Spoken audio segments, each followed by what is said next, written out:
This is Daily Blast Live. We're talking about what you're talking about. Real, honest, entertaining, live.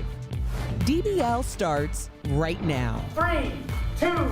Thank you, Chris. Welcome to DBL. It's Wednesday, May 26th. Happy Hump Day. I'm Tori in Picnic Table Blue with Lindsay and Al. You both look great. How you doing? Al's sharp as a tack over there. All the layers today. He's like an onion over there with that many layers. I love it. All right, let's get started. Who's planning on getting out of town for Memorial Day this weekend? Raise your hand. In the studio? Everybody. And at home. Let's all tell people we won't be at our homes. Oh, I'm home. So the holiday will be here in just a few days, pandemic or no pandemic. and AAA expects, get this, 37 million people will travel along the long weekends. If you do plan on flying, the government is reminding people you are still required to wear a mask. They're also asking everyone to just behave, since people become more and more difficult on planes lately. So if you're taking to the friendly skies, try to avoid being an unfriendly passenger like this one. A woman on a Southwest flight was arrested and charged with felony battery for punching a flight attendant, all because she refused to wear a seatbelt or put her tray table away.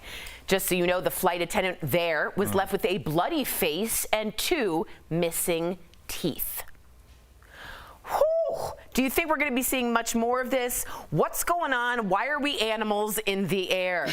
What's going on? People are really going What's crazy. happened? Even with that road rage incident yesterday, I was like, oh, you know, we're just showing the people going crazy. No, people are actually going crazy. And I knew it when a couple weeks ago, the pilot was like, listen, you have to still wear masks. And anybody who's not going to follow the rules, tell me now before we take off. Oh, whoa. And I was like, he must have had some incidents. And it was just like calm and collected. And punching somebody in the face, I think that she needs to go to jail. I don't know what First of all, that's assault, brother. And second of all, and you're in the sky, it's a federal territory. Right. So, I mean, I know she's not a federal employee like you were saying, but still, like you punch, look at her face and knock 2 teeth out. I know, and she's an authority figure when you're in the air. She is the person you listen to. What do you think the punishment should be? I think lifetime ban, and I think a $25,000 fine. I think that the only thing human beings listen to is when you hit them in the pocket. But everything else is just like, oh, I just got off with a misdemeanor. When you hit people in the pocket, like there's a reason that people pay their taxes, because when they catch up with you, it gets ugly. It's not because like they're going to give you a slap on the wrist. Unfortunately, that's the only thing people listen to. So, not saying this woman cannot travel. I'm just saying for the rest of her life, she needs to get a hybrid car and make sure get on the train. She plans accordingly. Yeah, get on that train. Get on that. Woo, woo. Let me ask you this: why do you think the uptick is so much higher? Is it because we don't know how to behave anymore? You guys keep saying that, but people are still adults that are still adults a year ago that are the same adults now. So it's really annoying to me that people are using like this stir crazy excuse about why they're acting so stupid. Like, you know, that's ridiculous. Like hitting people, pulling out a gun, driving. These are not normal people prior to the pandemic. Yeah, this does seem like more animalistic behavior. No, I think we're really skipping over the airport bar. I think the airport bar has a lot to do with this show. They're still closed. I think people are scared to fly, and they're just like throwing them back. And by the time they get in the air, they're like, put my seatbelt on, and then it's the UFC. That's totally fair. Let us know. And if you are working for an airline, let us know what you would do as a steward or stewardess if that happened to you. All right, flight attendant if it's not 1950. Oh, I'm sorry. I thought that was the right one. Welcome to Pan Am Airlines. Sorry. Okay, flight attendant. I thought steward was the right way. I'm so sorry. I'm trying to be good. All right, here's a question for you so we can move on. If you're a porter. What would you be like if you lived to 150? And would you even want to live that long? So it turns out you might actually be able to, okay? Scientists in Singapore have come up with an app that claims to accurately estimate biological aging. And it discovered that humans are actually capable of living almost double what we thought. So up to 150 years, which is what I think Al is getting up to soon. Hurtful. Does that mean we have to keep working until age 100? What do you guys think? You know those books where they live forever and those people find out it's a curse, you know what I mean? Where they're like, I just want to get out of here. Because things change so much. But my great-grandmother is 104, and she's really chilling. She went to my sister's housewarming party. She had like 10 people over like a couple weeks ago. Yeah, so I don't know. I know there's people who are like, my other grandmother who passed away used to tell me, oh, getting old is for the dumps and like all these issues that you might have. But if you're lucky enough to be healthy and keep going on like my grandmother and just talking smack to everybody, I mean, who cares? Besides, it's not like she like lost a partner early on. She was divorced pretty early in her life, so she's always been surrounded by tons of grandkids, and so she lives with my grandmother. So I think she's having a good life. I mean, I'll ask her after the show. But because I wouldn't be happy if I didn't have Brooks with me. Like, I'm very codependent, and I wouldn't want to be alone at 148 being like, woo. We can be like DBL oldies but goodies. Oh, God. But what if you meet another guy that's 148, and God forbid Brooks passed away 50 years ago? That was a whole other lifetime ago. You guys got 2 more years to just sit on the couch. Senior getting together. The villages would be like spring break. You'd be like, those young kids. You know all the reports we do about those old homes. Yeah, villages. It's always the same. The villages have like a rising STD problem. It's so. So I don't think any of them are too miserable. That's true. I mean, maybe when they get the diagnosis. Prior to that. Joel says 100% Al is so right. Speaking also of the airline, someone else says, Daniel Page, I hope she gets banned from that airline and jail. Folks don't want to be told what to do. Too bad. Sit down and listen to your flight attendant. But we're told what to do all the time. I know. Parking it's spaces, selective. I know. stoplights. I agree. Yeah, put a stamp on this if you wanted to go somewhere. Everything you do is you're being told to do it. I agree with you. All right. When does your job cross a line, and when should you speak up? This is a crazy story. 3 current and former female deputies in Houston claim that they were the victims of sexual exploitation by their bosses during undercover operations. They described, quote, bachelor party style prostitution stings that just became a booze-fueled playground for sexual exploitation. They also claim that county money was used for sexy outfits that the deputies were forced to wear and then model for their bosses. Here's what their lawyer had to say. These brave women were ordered by their commanding officer that your job in my unit in an undercover capacity is to dress in scandalous clothes, to allow me to kiss you, to allow me to fondle you, essentially to be molested. One deputy says she lost her job after blowing the whistle, but the law enforcement office says they did conduct an investigation. There have been no violations of its zero tolerance policy for sexual assault and harassment. So what do you guys think about using female deputies as bait in sting operations? I'm not calling out all undercover female agents, but these women specifically felt untrained. And at one point, McKinney, one of them, was ordered to enter the parlor in an undercover capacity and wait to be sexually assaulted to give the raid signal. So I just really want more details about what this sting actually accomplished, right? Yes, Lindsay. Right, I'm just like, and not to say, because I think their complaints are valid and then you should have an option and feel free to speak up in that way. But when they do this internal investigation, why is it always somebody who works very closely with the leaders of the company that's internally investigating? Like, what's an independent? Let it be independent, and then we can really see what happened, because I'm really confused about this story and what the end goal was. And they said it was to find men that would pay for sex, and they'd ring them up in sort of a prostitution sting for bachelorette parties. But a lot of these women were taken to sex shops by the cops, their bosses, and asked to show their outfits and to buy sex toys that they thought would be fun for them. This is so inappropriate. This is, yeah, and it's just, I mean, Lindsay just took the words out of my mouth. What is the point? What, we can't track down men that are looking to exchange money for sex? I think you can kind of, they make themselves known every single night since the beginning of time. So, like, the fact that this was like some investigation, like they're trying to infiltrate the Hell's Angels or something. Right. I don't believe this at all. I think, like you said, there's nefarious things at work. I guarantee you, if there was somebody infiltrating a biker gang, that guy wouldn't have to come in his cut and his garb and say, does this guy look like a biker model for us? Right. That was only going on for these women, and we know that there's something else going on. This is ridiculous, and I don't even know how this was even brought up or became a thing. Yeah, and I do want to say some undercover operations, you do have to go into undercover and nefarious operations, and I'm not blaming those people, but these women specifically felt untrained and assaulted by their own people. Well, their plan was for them to be assaulted, then we'll swoop in. Yeah, not great. Coming up on DBL, we're chatting with actor and comedian Joel Mchale. He's hosting a new reality competition show that mixes cooking with crime scenes. I'm on that show. No, you're not. He'll tell us what that's all about. And is Bennifer officially a thing again? Tori is into it. The new clues that Ben Affleck and J-Lo are back together. I go deep. Let's take a look. Stay tuned. Closed captioning provided by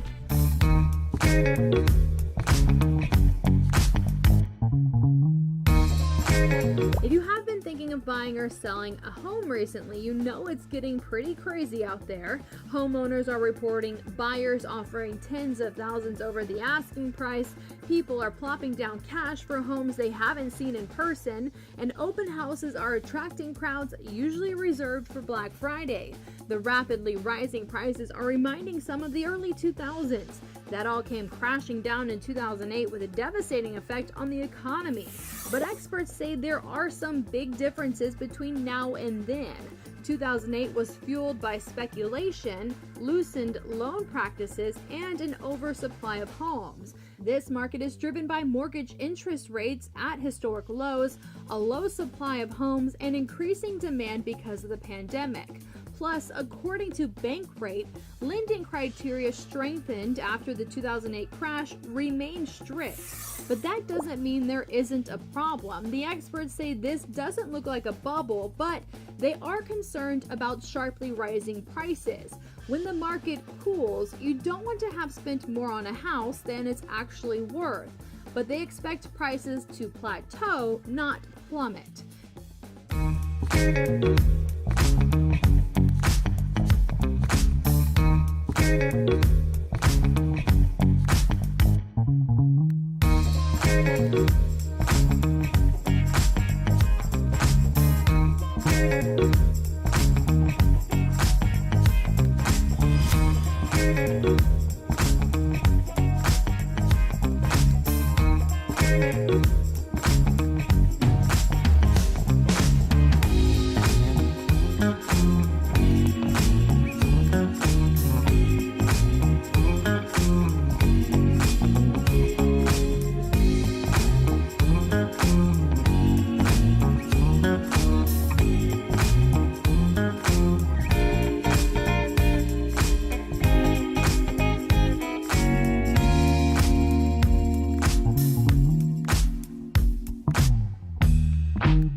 Welcome back to DBL. Big shout out to our coworkers tuning in from home. The end's in sight. We can't wait to work with you in person.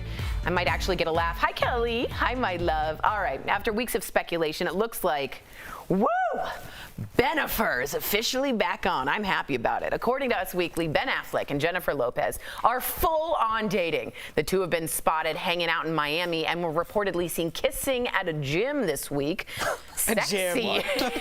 That's a sentence for you. Yeah, right. Daily Mail is also reporting that they're staying at this $18 million Miami mansion, which comes with 11 bedrooms, 12 bathrooms, a pool, a hot tub, and waterfront views. Meantime, Jennifer Aniston gave her ex Brad Pitt some high praise during an interview about tomorrow's big Friends reunion special. The female cast members mentioned their favorite celebrity guest stars, and watch what happens when Aniston asks. And Charlie Sheen. Sheen. Like first season. Oh, that's right, for chicken pox. Yeah. Oh, he was really funny. And He Mr. was Pitt really was funny. wonderful. Yep. He was fantastic. Fantastic. I want Mr. Pitt. I want them together so bad. No, I'm over it. It's been like 2 decades of like It's happening. OK Magazine cover saying, will they be back together like cannot in the wait. grocery store? But I think there's a point to like when somebody's your ex, they're your ex for a reason. And I learned this lesson even fantastically when I thought something different was going to happen. They always remind you, I'll say within 3 months, about why they were trash for you. Yeah. For you. Lindsay, are you saying that somebody cannot grow over the course of 20 They can, and they can grow into somebody else's arms, and they should. But It's what not if for you? There's some things you initially liked, though. So Right, what but if they outgrow the bad things? And There's things that you initially didn't like, and that's why you ended the whole entire thing. All right, I feel like So you're talking you to think one it's- dude right now. So what you're saying is never get back with an No, ex. I'm saying you can go for it, but the likelihood of it working out, I would say, is a slim to none chance. Is there anyone you can name, famous, that has gotten back together that has worked out? It's not a thing, really. No, not really, Do you huh? know anybody that's? I know people that said we briefly dated and then we separated. I got married, she got married, and then that ended, and then we kind of reconvened. But they didn't leave on a bad note. Right. It kind of circumstantial. But I think when there's a thing like there is something I don't like about you so much, I'm deciding not to see you anymore. I think that's really that seems like it's an inherent characteristic that is hard to get past, but it seems like these two, I think everybody wants to get back with them to get back together because it's like comfort food, Yeah, almost yeah, like Friends. yeah, It reminds yep. you of a point in your life when probably things were simpler, you were younger, and you kind of want to go back there like nostalgia. Yeah, They and sell also you that. the chemistry was hot. And Go they ahead. sell you that storyline like in The Notebook, but that's not how it goes. Oh, my God, When remember you go back this? to the person that was in The Notebook, he's going to be like, you played me, I'm good. And Totally. He's going to have a new wife by then. Well, remember this line? It's not over. It's not over. It's Yeah, that's still how it not goes. over. And I thought that was how it goes for a long time. I've never seen The Notebook. Oh, come on now. When would that ever happen where I'd be like, you know what, let me carve out a couple hours, watch this movie from Maybe 2000. somebody you're dating would be like, let's watch this together. Yeah, and So that'll you- be the last time we date. That'll be it. Man, I think it's really great. Now, if you had to see a 90s couple get back together, who would it be? Diddy and J-Lo. Is that Diddy and 90s? J-Lo's, that's good. I'm going with Diddy and J-Lo. I can't think Come of Yeah, on it. can't think of Al. one. Come Great, on. great job, Out Al. of all the couples in the entire celebrity universe, you copied off of me. Yeah. Totally fair and valid. We keep it real. Coming up on DBL, actor and comedian Joel Mchale is joining us. He's hosting a brand new cooking show that's unlike anything else out there.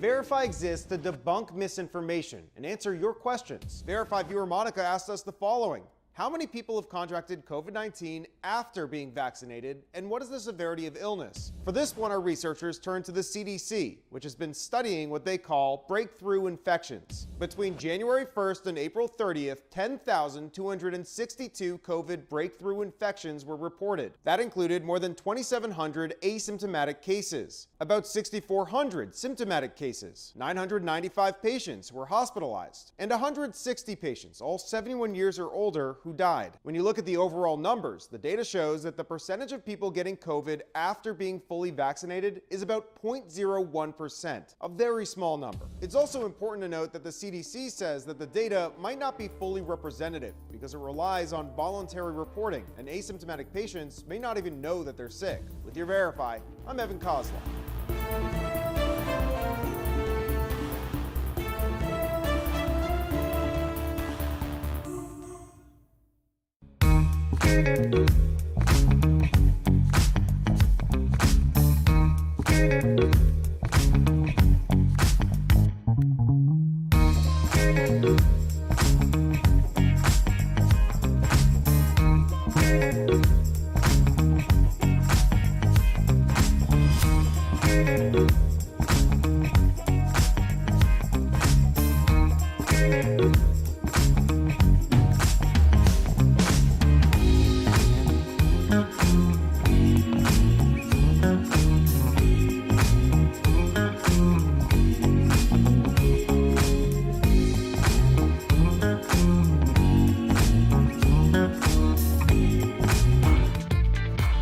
Welcome back to DBL. Earlier, my co-hosts caught up with the actor, comedian, and television host, Joel Mchale. You know him best from the hit shows Community and The Soup. He told us all about his brand new show premiering on Fox, Crime Scene Kitchen. Check it out in today's Chatting with the Stars.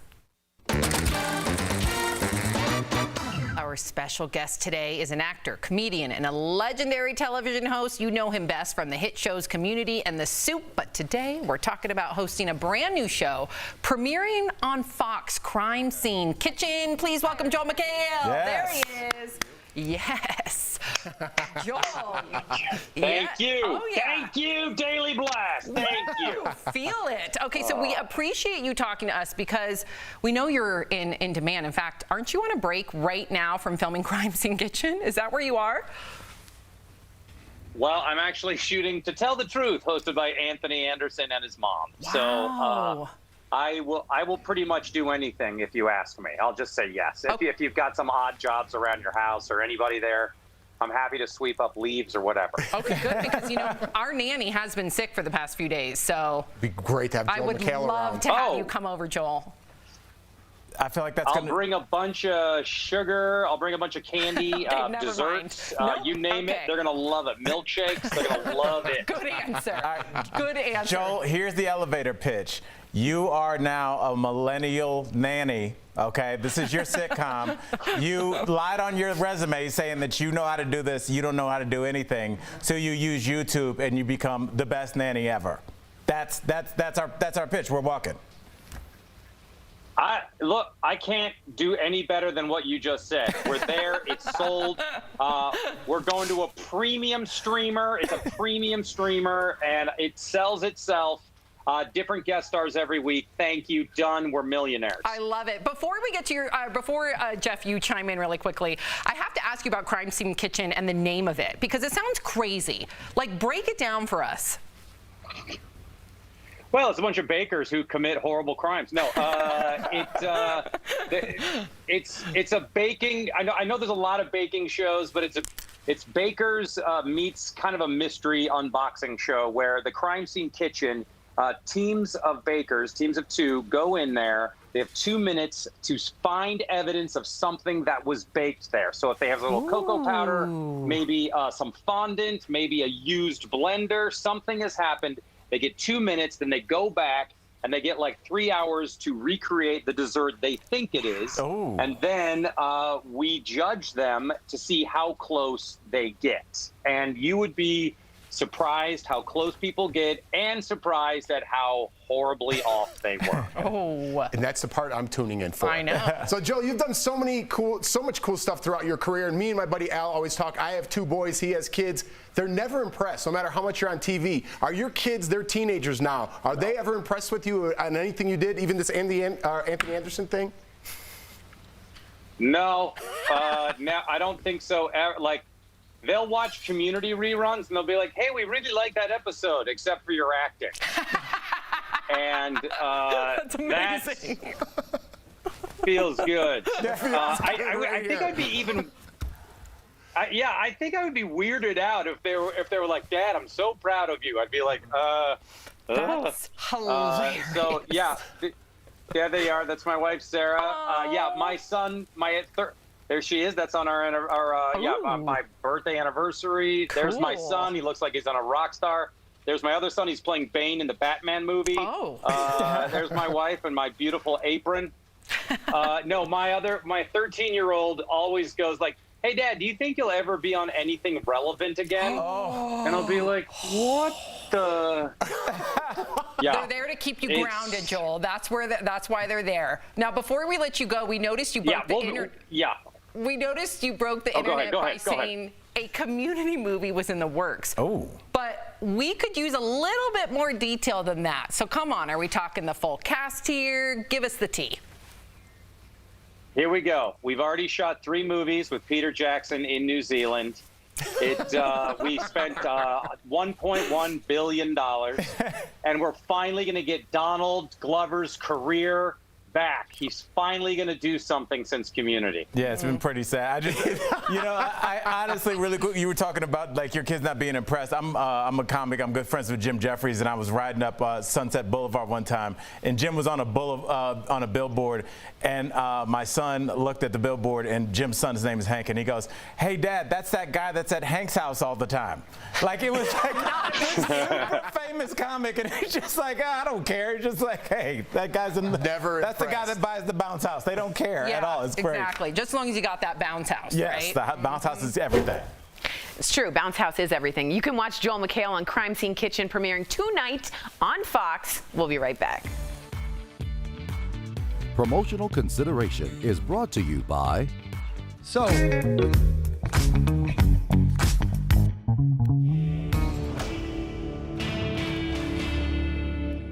Mosquito season is here. That means mosquito bites are back. Willie Anderson sent this question to the Verify team.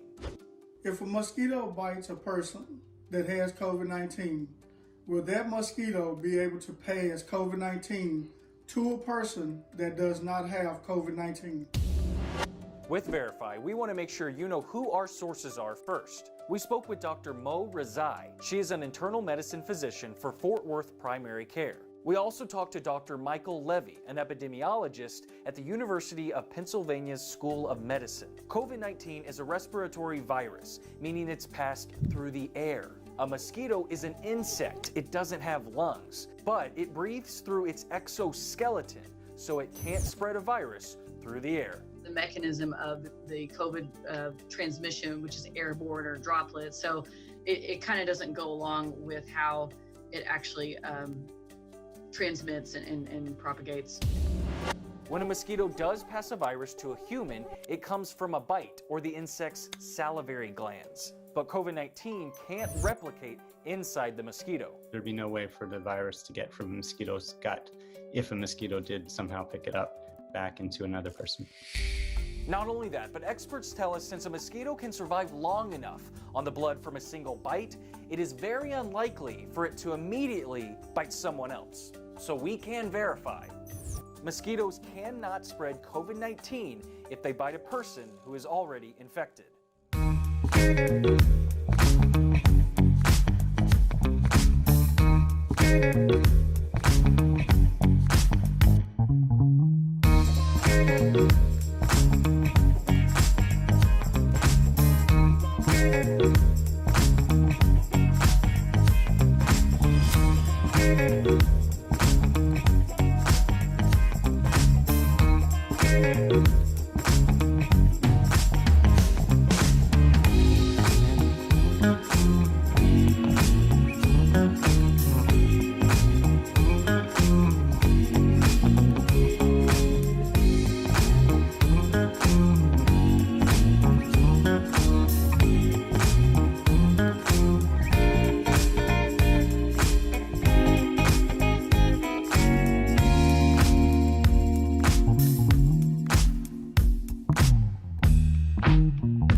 Welcome back to DBL. It's time for a security alert sponsored by LifeLock. The Better Business Bureau is warning consumers of a rise in an online scam we want to share with you. The scammers are targeting two types of people, those looking to rent a home and those looking to buy a pet. The scammers are requesting a payment or a deposit up front, and they're promising delivery of the keys or the pets, but they never follow through. Remember, always be cautious of online transactions. When it comes to financial assets, LifeLock is here to help. LifeLock keeps you and your digital identity secure from cyber criminals. Call 1-800-439-9017 or visit lifelock.com to learn more. And please, if you can, adopt, in my opinion, from a rescue. There's plenty of dogs that need and cats that need some love. I was worried. I got a new Rover sitter this weekend. I know this is random, but I hope she's a nice lady. You mean a Rover for a pet sitter? Yeah, it's like for the app where you find somebody. She'll be great. I hope she's a nice Lindsay lady. comes in tomorrow. She's like, my stuff is all gone. Goodbye to our coworkers at home when the pandemic is over. We'll be back together soon. DBL's new every day. Bye, guys.